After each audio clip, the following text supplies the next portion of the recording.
صحابی رسول حاضر ہوتے ہیں اور عرض گزار ہوتے ہیں، یا رسول اللہ فدا کا امی و ابی، اے اللہ کے رسول صلی اللہ تعالیٰ علیہ وسلم، اگر ہمیں آپ کو حشر میں تلاش کرنا ہو تو کہاں تلاش کریں؟ تو پیغمبر اعظم نے ارشاد فرمایا، اے میرے صحابی، 3 جگہ ہوں گی، 3 مقام ہوں گے جہاں تم مجھے پا سکو گے، جہاں میری امت کے اعمال تولے جا رہے ہوں گے میزان پر، میں میزان کے پاس کھڑا ہوں گا کہ اگر امتی کی کوئی نیکی کم ہو جائے تو میں اس کو پورا کر دوں۔ سبحان اللہ۔ اللہ کے رسول صلی اللہ تعالیٰ علیہ وسلم دنیا میں بھی ہم گناہ گاروں کو یاد کرتے رہے۔ جب پیدا ہوئے تب بھی آپ نے سر سجدے میں رکھ کر رب سلم امتی کی صدائیں دی، اور دنیا میں بظاہر 63 سال آپ اس دنیا میں رہے۔ آپ نے ہم گناہ گاروں کو یاد کیا، لمبے لمبے قیام کیے، رکوع سجود کیے، پوری رات کھڑے رہے، لمبے لمبے قیام کرتے رہے، اور ہم گناہ گاروں کو یاد کرتے رہے۔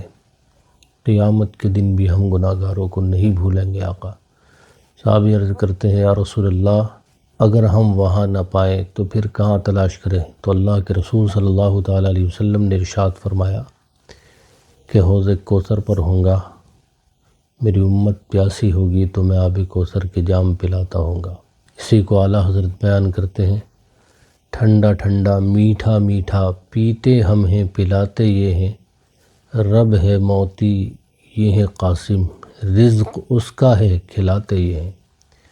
انا اعطیناک الکوثر، ساری کثرت پاتے یہ ہیں، اور قصر دنا تک کس کی رسائی، جاتے یہ ہیں آتے یہ ہیں۔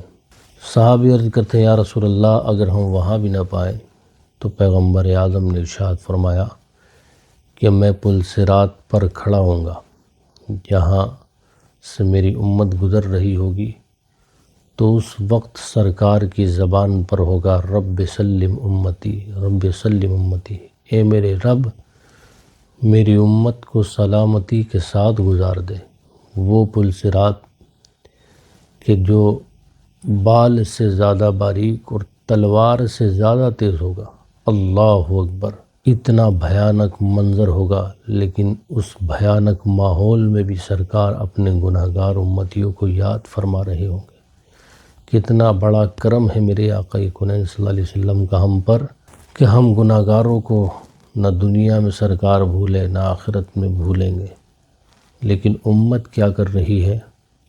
امت سرکار کی سنتوں پر عمل نہیں کر رہی، فرائض و واجبات سے دور ہے، گناہوں کے دلدل میں غرق ہے، سرکار کی سیرت پر عمل نہیں کر پا رہی ہے، سرکار کے احکام کے خلاف، شریعت کے احکام کے خلاف یہ زندگی گزار رہی ہے۔ اللہ اکبر۔ مسلمانوں، اگر آقا کونین صلی اللہ تعالیٰ علیہ وسلم کو ہم خوش کرنا چاہتے ہیں تو نماز کی پابندی کریں، کیونکہ اللہ کے رسول صلی اللہ تعالیٰ علیہ وسلم نے ارشاد فرمایا کہ نماز میری آنکھوں کی ٹھنڈک ہے۔